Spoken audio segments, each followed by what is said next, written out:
Let's be honest, working from a home kitchen can sometimes make you feel less than professional. Sometimes you might feel like people don't take you seriously. But here's the truth, you don't need a commercial kitchen or a storefront or even a staff to show up like a pro. Hi, I'm Jenny, and I help wedding cake designers grow profitable, confident businesses without the guesswork or the burnout. And today in this video, I'm going to share with you how I showed up like a professional and went on to win awards and be featured in magazines and magazine covers without a storefront. And I wait till you hear the kitchen I started from. And this is what I help my students do as well. So my kitchen, let me just tell you this, was not even a kitchen. It was a breezeway. It was the room between my house and a garage. So it had a stone floor. I had a little air conditioner in there. I had a tiny little oven and a little table. And I ended up cranking out 4 or 5 weddings a weekend in that little kitchen.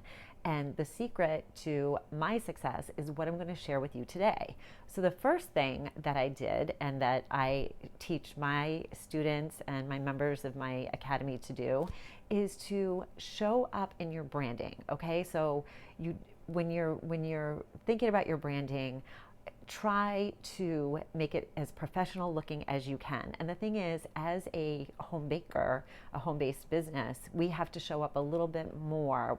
Have to work a little bit harder to get that credibility. So you want to make sure you have a really professional looking website. If your website looks like, your brother's neighbor did it, then that's the clients you're going to attract. Okay, so you want to make sure that it looks professional. And this doesn't have to cost a lot of money. My first website, I actually bartered with one of my brides. She happened to be a graphic designer, and we worked together, and I did her wedding cake for free, and I ended up getting my first website. And then I ended up doing the same thing a couple years later with another amazing graphic designer. And this is the kind of website I could never afford at that time in my life. This is way back when all those graphic designs were really, really expensive. And now, there's a few ways to do it a little bit more reasonably, and you can do it yourself a little more professionally. But at the time, we didn't have those resources. And I ended up getting this really, really gorgeous website for, the cost of her wedding. So we both put the time in, and it was really worth it. And the same thing with my marketing materials. Everything that I used on paper, I used really high quality paper. I really worked hard to make sure it looked really more professional than I even was at the time, because here I was starting out in not even a kitchen. Okay, so you want to look at your branding and just make sure that you look as professional as you can. Okay. The second thing that you want to do is make sure you get all your insurance and all your licensing, and make sure you get all that in order, because if someone asks you, you're going to have to answer that question, and you want to make sure you have everything off the top of your head. Yes, I have. Yep, I'm fully insured. Make sure you can easily do this by calling your insurance company and asking them what you need for your type of business. And then the other thing too is make sure you have all your licensing in place, your board of health, all of those things. And you can easily do that by contacting your city and your state and to see what the requirements are, because they're different in every place. Okay, so make sure you have all that in order. And this is going to also come in when you want to be on a preferred vendor list at a venue or something like that, which you can catch that video. That was my first ever video, so you guys can check that out. But you want to make sure you have that in place, because a lot of the venues won't want to work with you if you don't have insurance and all the licensing. Okay, so that's the second thing you want to do. The third thing is you want to show up like a professional. Dress professional, act professional, say what you do. Yes, I am a wedding cake designer. And this, can be done just by the way you dress, by the way you carry yourself, by the way that you come across with your confidence. And what happens too is a lot of us do start off, and even, going through the business, it's really easy to have imposter syndrome, and just, show up and be the professional that you are. Okay. And then one of the biggest ones is you want to make sure that you are meeting with clients on your terms. Okay, and what I mean by that is when you're doing a tasting with your clients, try to avoid meeting them at a Starbucks or a coffee shop or something like that. And this is for a few reasons. First of all, you want to, it's, first of all, it's not professional. Okay. That's the biggest reason is, and this actually backfired on me when I first started. I thought I was doing this couple a favor because meeting with them at a coffee shop was convenient for them. And I tried to make it easy for them. So we met there and we held the meeting, and I had all my materials. I lugged everything in. This is back when I had paper portfolios with all my photographs and everything, and brought in my cake samples.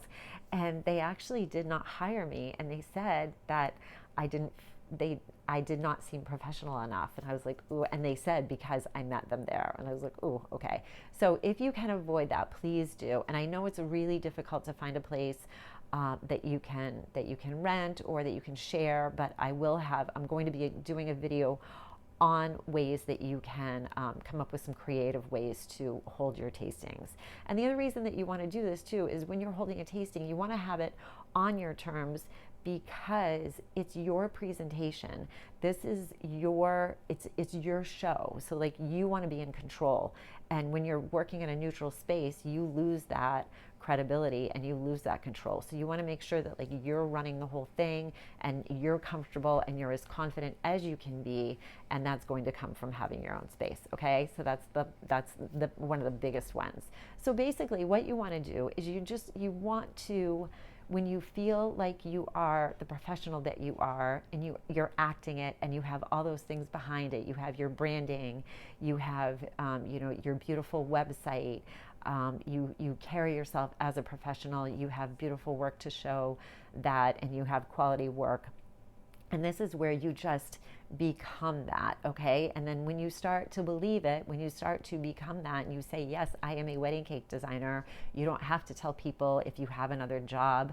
You don't have to tell people that you're just starting and you're trying to get your name out there.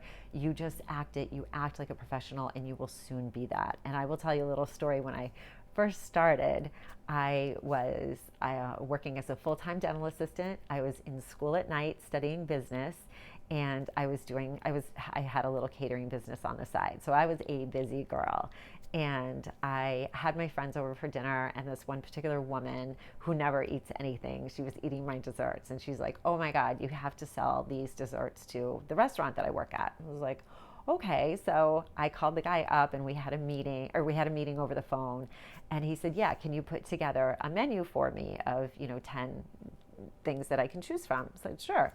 So I came up with 5 that I had made before, and then I came up with these other 5 that like I had never made before. They sounded good. I'm like, I can pull that off. So I went and I had the meeting with him after work, and he picked out 5 desserts that he wanted to try, and he's like, okay, I want to try these 5. And I'm like, yeah, I would like to try them too, because I've never made them before. So I went home, and I wish I had a picture of this. It's somewhere in my basement. I will find it one day. But so I went home, I went to the store, I went to Costco, and I had less than $100 in my checking account, and I ended up spending $72 on ingredients. And somewhere I have a picture of those ingredients, because I took the picture and I said to myself, I want to save this just in case this little business goes somewhere. And here we are almost 30 years later. So I went home, I made all those desserts. I was up until like 2 a.m. I went the next morning before work, dropped them off, and he loved them. He loved them all. So I ended up making desserts wholesale for this restaurant for like 2 years. And that's how I learned how to price wholesale goods. That's how I learned how to bake efficiently. I learned so many things just from that experience.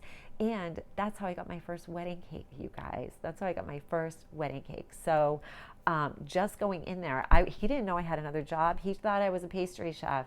I did not tell him I was not a professional pastry chef and that I did not have a professional kitchen. I just made sure I had all my licensing and everything that I needed. But that, I got my foot in the door because of my confidence, and I just went through and I was like, yes, I am a dessert maker, and I'm going to make your desserts. So be it, just feel it, just do what you can to master your craft and really have that confidence, so that when people are looking at you as a home baker, they are looking at a professional wedding cake designer. Okay, so that's what I have for you today. I hope this helps you, and if you are struggling at all in this area, please make a comment. Please comment below and let me know that.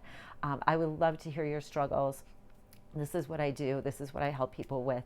And if this aligns with you at all, and if you want to be on the list for my Wedding Cake Business Academy, which is going to be launching very shortly in August 2025, please let me know that. And I can put some information in the description so that you can get on that list. Okay, so thank you so much for being here. Our next video, I think what I'll do is I think I will give you some creative ideas to meet with your clients when you don't have a place to meet them in a storefront or a commercial kitchen. Okay, so thank you again. I'm Jenny Williamson, and I will see you next time.